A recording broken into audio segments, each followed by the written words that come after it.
ময়দানে আমার আল্লাহ করবেন কি জালেল, ডাইরেক্ট শুধু একটা কথা ঘোষণা করবেন যে অন্তাজুল ইয়াউমা আইয়ুহাল মুজরিমুল, হে পৃথিবীর পাপিষ্ঠ বান্দারা তোমরা কি করো, তোমরা আজকে আলাদা আলাদা হয়ে যাও, তোমরা আজকে মুমিনদের কাতার থেকে আলাদা আলাদা হয়ে যাও।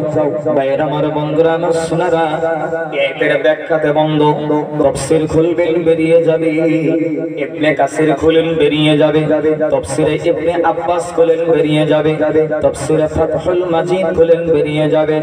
ওই দিন হাসরের ময়দানে কি হবে জানেন? জমিনের মধ্যে, পৃথিবীর মধ্যে গুনাহ যারা করেছিল একদল মানুষকে আল্লাহ ভাগ করে দিবে, যেই দল মানুষ পৃথিবীর মধ্যে, জমিনের মধ্যে সুদের টাকা লাগাইছিল। বলেন তো বন্ধু, আমাদের অঞ্চলের মানুষ সুদের টাকা লাগায় না? নাই কথা কয় না কে? জোরে কন্যাকে লাগাই কেনা বলেন? পিছনের বন্ধুগণ বলেন লাগাই কেনা বলেন? ভাইরা আমার, বন্ধুরা আমার, সোনারা, আপনাদের কাছে আমি একটা ফতোয়া চাইব। আপনারা আটগড়িটারি অঞ্চলের মানুষ, বিগুলটারি অঞ্চলের মানুষ, বলেন তো বন্ধু, সুদে টাকা লাগানো জায়েজ আছে নাকি? বলে কথা কয় না কে? আরে জোরে কর না কে, জোরে কর না কে, জোরে কর না কে? জায়েজ আছে নাকি? বলে ও বন্ধু, আল্লাহ বললেন কি জানেন? হাসরের ময়দানে সুদারুদের লাইনে আলাদা করে দিবে। কেননা সুদ সম্পর্কে আল্লাহ পবিত্র কুরআনুল কারীমের মধ্যে সুদ সম্পর্কে আল্লাহ একটা আয়াত বলেন, এই নবী আপনি জানিয়ে দেন। আমার আল্লাহ বলেন, আহাল্লাল্লাহুল বাই'a ওয়া হাররামার রিবা, পৃথিবীর মধ্যে, জমিনের মধ্যে আল্লাহ ব্যবসাকে জায়েজ করে দিয়েছেন, সুদকে আল্লাহ হারাম করে দিয়েছেন। ও বন্ধু, ভাইরা আমার, বন্ধুরা আমার, কিন্তু আমাদের দেশের মানুষ সুদের টাকা লাগায় আছে না নাই? বলে কথা কয় আছে না নাই? বলেন ভাইরা আমার, বন্ধুরা আমার, আমাদের অঞ্চলে মাঝে মাঝে দেখা যায় মেয়েরা কি করি, ওই যে আপনার বৃহস্পতিবার হলে, শনিবার হলে, রবিবার হলে মেয়েরা 10-15 জন মিলে গোটের মধ্যে যায়, বন্ধনের টাকা দেওয়ার জন্য যায়। নাই কথা কোন নাকি আছে না নাই? বলেন ও বন্ধু, সুদের বয়ান করলে মানুষ বড় রাগ হয়ে যায়, হুজুর এটা ভালো না, আছে না নাই? বলে আমার নবী হাদিসের মধ্যে বলেন, পৃথিবীর মধ্যে, জমিনের মধ্যে নবী আমার বললেন, দিরহামুর রিবা ইয়াকুলুর রাসূল ওয়া হুয়া ইয়ালাম, পৃথিবীর মধ্যে, জমিনের মধ্যে কেউ যদি কি করি, জেনে বুঝে যদি একটা টাকা সুদের টাকা যদি জমিনের মধ্যে বক্ষণ করে,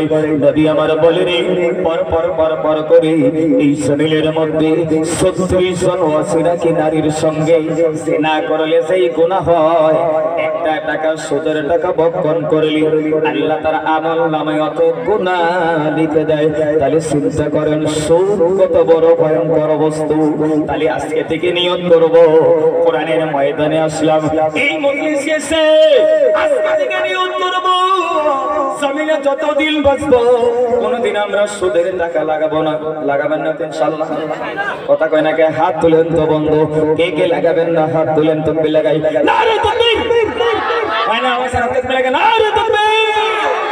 ভাইরা আমার, বন্ধুরা আমার, সোনারা, আচ্ছা আপনারা আবার রাগ করতেছেন না তো? কথা কয় না কে? হ্যাঁ, আবার আমি যাইতে আবার গাড়ি আটকাবেন না তো আবার, যে সুদের বয়ান গিয়ে করলেন? ভাইরা আমার, বন্ধুরা আমার, সোনারা, আমি মাঝে মাঝে বলে থাকি, বরপেটা জেলার মধ্যে আমি একবার বয়ান করতে গেছি বন্ধু, আমি বয়ানটা স্টার্ট করলাম, সুদের বয়ান স্টার্ট করলাম, পাশেই যে সভাপতি সাহেব ছিল উনি শুধু আমার খোসাখুসি করে, বুঝছেন হুজুর, খালি খোসাখুসি করে, আমি বুঝি না। আমি কইলাম কি হইছে সভাপতি সাহেব? হুজুর বয়ান কিন্তু নেগেটিভ বয়ান হইতেছে। কি বয়ান হইতেছে? নেগেটিভ বয়ান। বুঝি না, বুঝি না। পরে খবর নিয়ে দেখি রে, সবার যে সভাপতি ছিল উনি ছিল টাটকা। বন্ধুরা আমার সোনারা, সুদের বয়ান করলে মানুষ বক্তার কোনোদিন জিয়াফত দেয় না, তবে আপনারা জিয়াফত না দিলে কোনোদিন ঠেকাও হবো না। ও কিন্তু ভাইরা আমার, বন্ধুরা আমার সোনারা, ও বন্ধু দুই নম্বর একদল মানুষকে আমার আল্লাহ হাসরের ময়দানে আলাদা আলাদা করাইয়া দিব।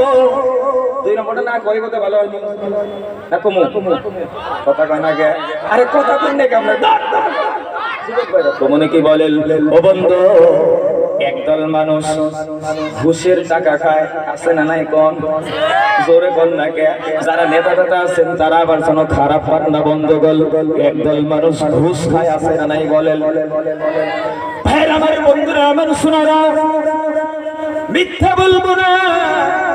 তিনজন গরিব মানুষ আমাকে এসে বলে হুজুর সর্বনাশ কি সর্বনাশ কয় পেটের তাড়নায় সব কাটের কাম করি কয় অ্যাকাউন্টের ভিতরে টাকা ঢুকে ব্যাংকে যায় টাকা তুলতে গেছি দেখি গ্রামের মেম্বার সব টাকা তুলে খায়া পালাইছি আছে না নাই বলি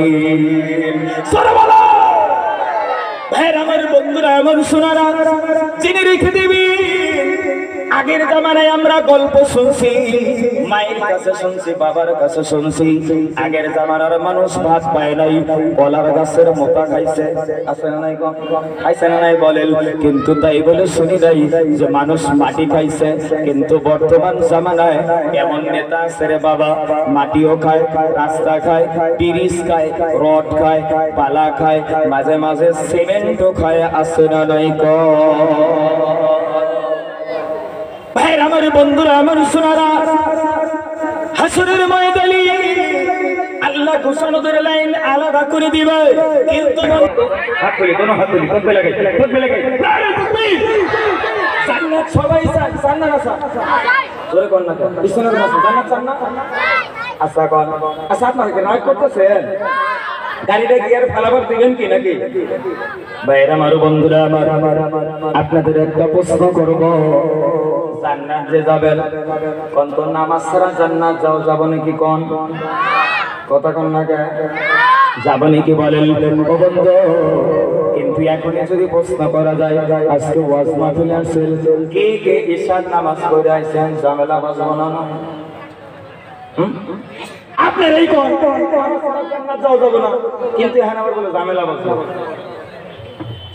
ভাইরা আমার বন্ধুরা আমার শোনারা পা দুটো জড়িয়ে ধরে বলবো আজকে থেকে ইনশাআল্লাহ নামাজ কোনোদিন ছাড়বেন না তো ইনশাআল্লাহ হাত তুলেন হাত ইনশাআল্লাহ আল্লাহ কবুল করুন ও বন্ধু যদি লিখে দিবেন এর মধ্যে জমিনের মধ্যে নামাজ ছাড়া কোনোদিন আপনি জান্নাত যাইতে পারবেন না তবে একদল মানুষ আমাদের দেশেও মাঝে মাঝে দেখা যায় তারা কয় কি জানেন নামাজ ছাড়াই আমরা জান্নাতে যাব তারা কয় কি জানেন কয় শরীয়তের ধারে ধারে না মারিফতের কান্ডারি কয় নামাজ ছাড়ো গাঞ্জা মারো কইছে বাবা ভান্ডারি আছে না নাই বলেন শরীয়তের ধারে ধারে না মারিফতের কান্ডারি কয় নামাজ ছাড়ো গাঞ্জা মারো কইছে বাবা ভান্ডারি আমি কই কোন শয়তানে কইছে তোমার নামাজ পড়া লাগবে না নামাজ ছাড়া হাসর মাঠে পা বাড়াইতে পারবে না ঠিক না বেঠি ও বন্ধু হাদিসের মধ্যে পাওয়া যায় নবী আমার বলেন হাসরের ময়দানে আমার আল্লাহ বান্দার সর্বপ্রথম হিসাবটা যে নিবে ওইটা নিবে নামাজের হিসাব বাদতে জড়িয়ে ধরে বলা যায় বন্ধুগণ পৃথিবীর মধ্যে জমিনের মধ্যে হাজারো যদি আপনি যদি গুনাহ করেন নামাজ কাজকে ঠিক আদায় করেন হাদিস মিশকাত শরীফে বন্ধুগণ কিতাবুস সালাতে হাদিস জানা হয়েছে নবী আমার বলেন ও সাহাবারা ধরে নাও তোমাদের বাড়ির সামনে দিয়ে যদি একটা নহর বয়ে যায় একটা নদী বয়ে যায় ওই নদীর ভিতরে ওই নহরের ভিতরে তোমরা যদি প্রতিদিন 5 বার করে গোসল করো নবী গোসল করলেন হাল ইয়াবকা মিন দারালিহি শাইউন তোমাদের গায়ে কোনো ময়লা থাকবে নাকি বলো সাহাবারা বলে বলো লা ইয়াবকা মিন দারালিহি শাইউন ইয়া রাসূলুল্লাহ ইয়া হাবিবাল্লাহ পৃথিবীর মধ্যে জমিনের মধ্যে আমরা যদি কোনো নহরের ভিতরে গিয়ে 5 বার করে গোসল করি আমাদের গায়ে কোনো ময়লা থাকবে না নবী বললেন সাহাবারা কেউ যদি প্রতিদিন 5 ওয়াক্ত করে নামাজ আদায় করো আমি নবী বললাম তোমাদের গায়ে কোনো আল্লাহ গুনাহ বাকি রাখবে না আল্লাহ সব গুনাহ ক্ষমা করে দিবে জোরে কথা সুবহানাল্লাহ নারে তাকবীর ভাই আমার বন্ধুরা আমার শোনারা সেই নামাজের কথা বলতে গেলে একজন যদি পড়ে পরিবারের বাকি আরো 10 জন পড়ে না, আছে না নাই কথা কন না, আছে না? বাপ রে বাপ, একজন যদি আবির্ভাব হইছে তবলিগ জামাতের সিলে দিয়ে আইরা দেখবেন বাকিগুলো একজন নামাজ পড়ে না, আছে না নাই কথা কন? আসসালামু আলাইকুম ভাইরা, আমার বন্ধুরা, আমার আজকে বর্তমান প্রেক্ষাপটে এমন একটা সময় নামাজ আমরা কাজা করি, বিশেষ করে আমাদের অঞ্চলের মেয়েরা হলো নামাজ কাজা দেওয়ার মাস্টার, ঠিক কিনা বলেন? এই পোলাপান তোরা কষ্ট, মেয়েরা কি করে? নামাজ কাজা দেওয়ার মাস্টার। বন্ধুগণ, আমাকে বলা হয়েছে যে মা বোনদের বিষয়ে দুই একটা কথা বলার জন্য।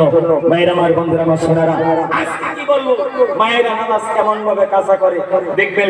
যদি হঠাৎ করে কি হয়, বাচ্চা হয়, বাচ্চা হওয়ার পরে আপনার যেটা মাসলা আছে বন্ধুগণ, নিফাসের পরে মেয়েদেরকে যদি নামাজ পড়তে বলা হয়, মেয়েরা বলে যে নামাজ কেন আদায় করবো?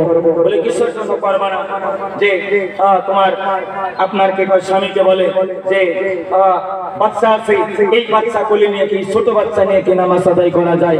এইভাবে মেয়েরা নামাজটা কাজা করে। একদল মেয়ে মানুষ আছে, বাড়িতে মেহমান আসছে, কাজের ব্যস্ততার কারণেও নামাজটা কাজা করে দেয়। কিন্তু মায়েদেরকে বলবো না, জামিলের মধ্যে, পৃথিবীর মধ্যে আপনার উপর আল্লাহ নামাজটা ফরজ আইন করে দিয়েছেন।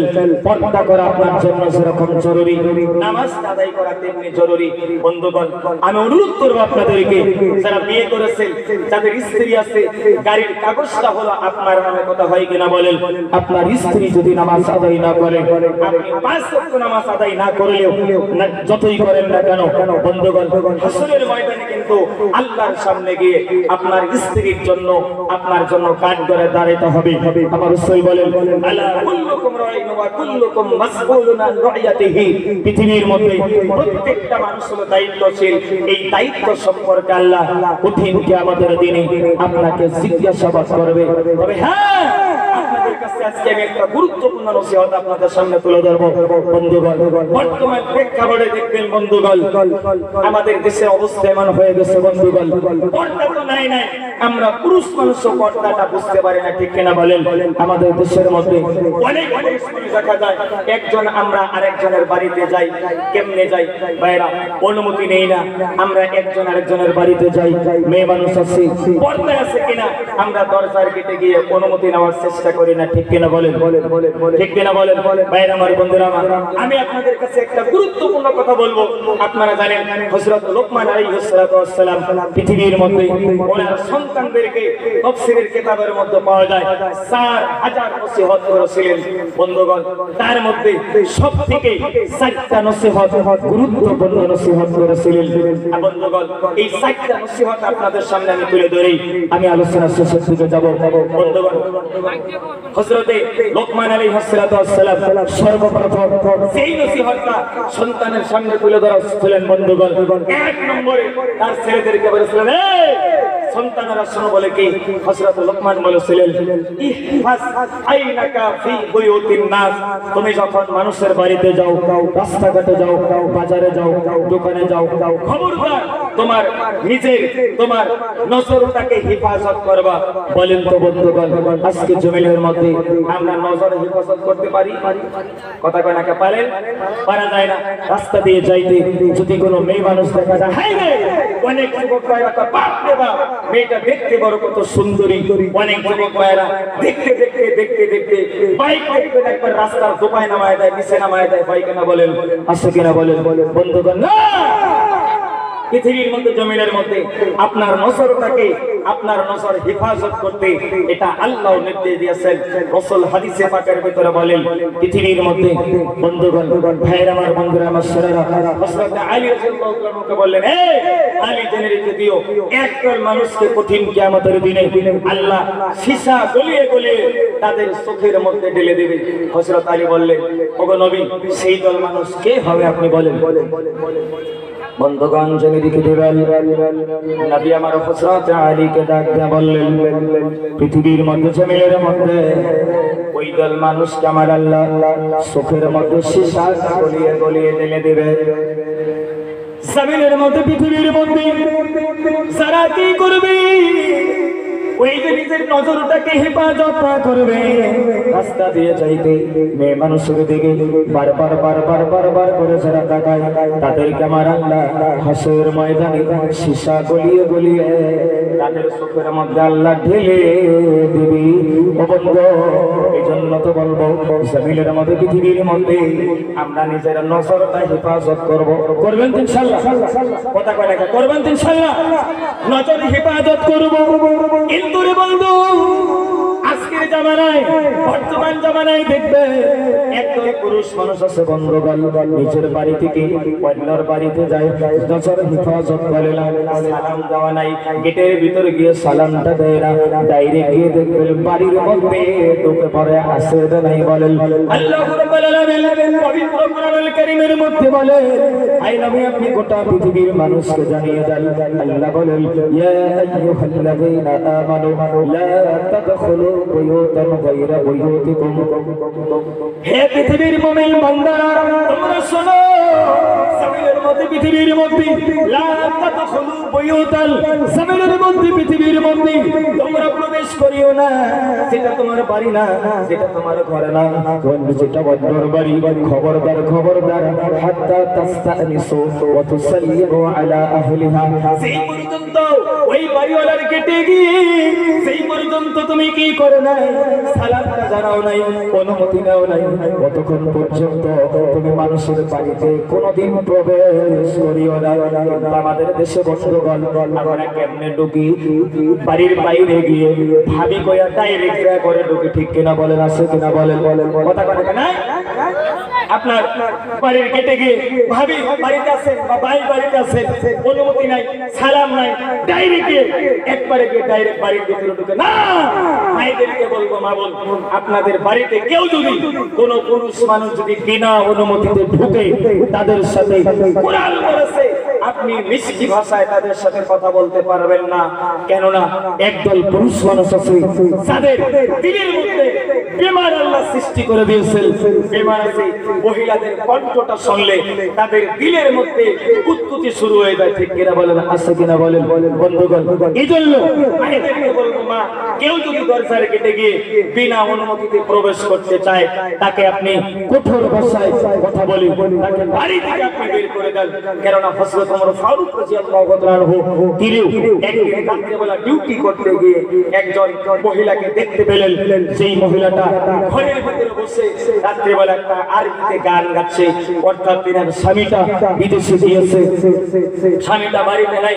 মহিলাটা রাত্রিবেলাতে, আপনারা বলেন স্বামী যদি না থাকে স্ত্রীর মনটা খারাপ থাকে, থাকে কিনা বলেন? ভাইরা আমার, বন্ধুরা আমার, সোনারা, হযরত ওমর ফারুক রাদিয়াল্লাহু তাআলা আনহু এই মহিলাটার বাড়িতে গেলেন, গিয়ে আওয়াজটা পাইলেন যে ভিতর থেকে একটা আওয়াজ, গুনগুন গুনগুন করে গানের আওয়াজ। হযরত ওমর ফারুক রাদিয়াল্লাহু তাআলা আনহু ভাবলেন, আমার এই রাজত্বকালে কোন মহিলার এত বড় সাহস যে আমার এই রাজত্বকালে মেয়ে মানুষ এত জোর জোর করে গুনগুন গুনগুন করে সুর তুলে কথা বলে। হযরত ওমর করলেন কি জানেন?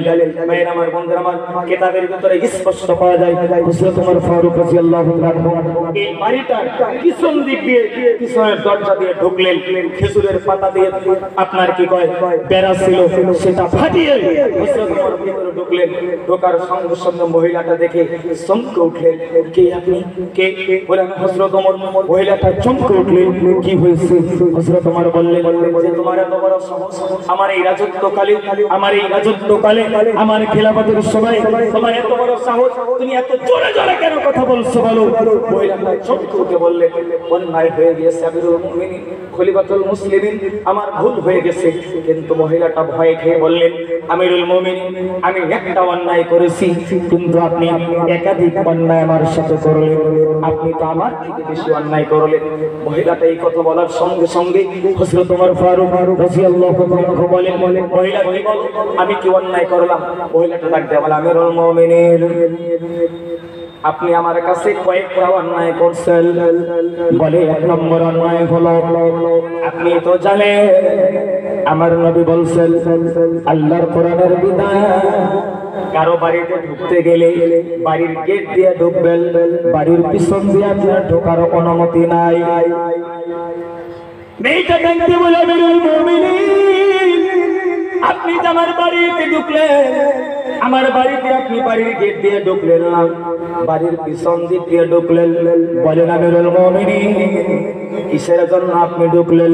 ও বন্ধু, পয়লাটা দ্বিতীয় নম্বরে বললেন খলিফাতুল মুসলিমিন।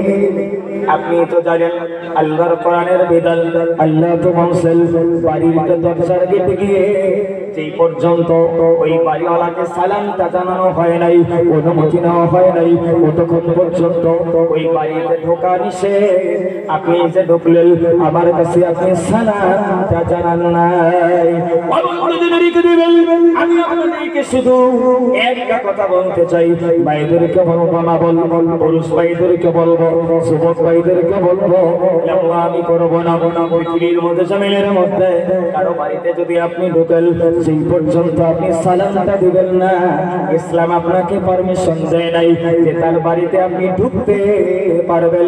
সালাম পৃথিবীর মধ্যে এমন একটি ইবাদত রে বন্ধু, জমিনের মধ্যে যদি সালামের আদান প্রদান করেন, আমি অনুরোধ করে বলে যাব, গ্যারান্টি দিয়ে বলে যাব, আপনি যদি বাড়ির দরজার গেটে গিয়ে কাউকে সালাম দিয়ে ঢুকেন, জিন্দেগিতে কোনোদিন পরকীয়া প্রেম হবে না, ঠিক কিনা বলেন?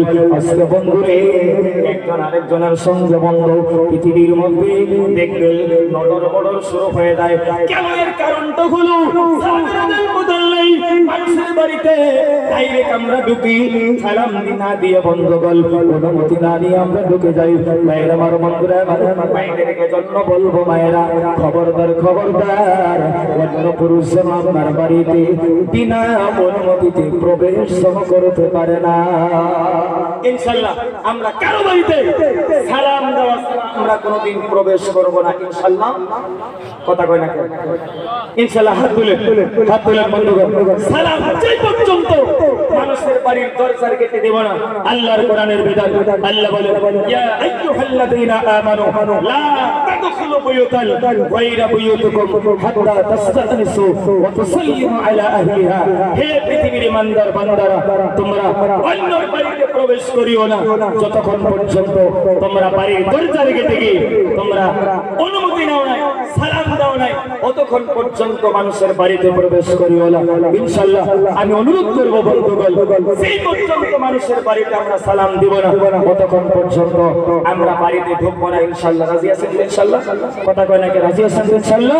বন্ধুগণ, আমি লম্বা দিকে যাব না, আমি শুধু আপনাদের কাছে খুতবার ভূমিকাতে একটা কথাই বলেছিলাম বন্ধু, যে রাসূল বলেছেন আল কাইয়ুস মান দানা নাফসাহু ওয়া আমিলা লিমা বা'দাল মাউত। পৃথিবীর মধ্যে ওই লোকটাই সবথেকে বেশি বড় চালাক যে ব্যক্তি কি করে মৃত্যুর পরবর্তী জিন্দেগি, কবরের জিন্দেগির জন্য কিছু নেক আমল নিয়ে কবরের মধ্যে যায়। ওই লোকটা হলো পৃথিবীর মধ্যে সবথেকে চালাক ব্যক্তি। যেরকম সুবহানাল্লাহ। আমাদের মরতে হবে, ঠিক কিনা বলে? কথা কয় না কেন? মনে লাগবে না? কথা কয় না, মনে লাগবে না? বন্ধুগণ, কবরে যাওয়ার আগে আপনি প্রস্তুতি নেবেন। এই জন্য বন্ধু আমি লম্বা করব না, আমরা বলি কি একটা গজল বলে আমি আলোচনা শেষ করব। বন্ধুগণ, কবরের জন্য প্রস্তুতি কেমনে নেবেন? আজরাইল তো আপনার পিছনে ঘুরে বলা হয়েছে, কবর পথের যাত্রী তুমি,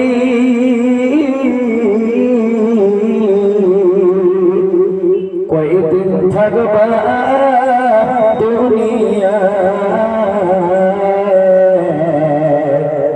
আজরাইল তো তোমার পিছে ঘুরছে সর্বদা। আজরাইল ঘুরে না? কথা কয় না, কথা কয় না, আজরাইল ঘুরে না? কবর পথের যাত্রী তুমি, কয়দিন থাকবা দুনিয়া, আজরাইল তো তোমার পিছে ঘুরছে সর্বদা। কবর যে এক কঠিন মাথা,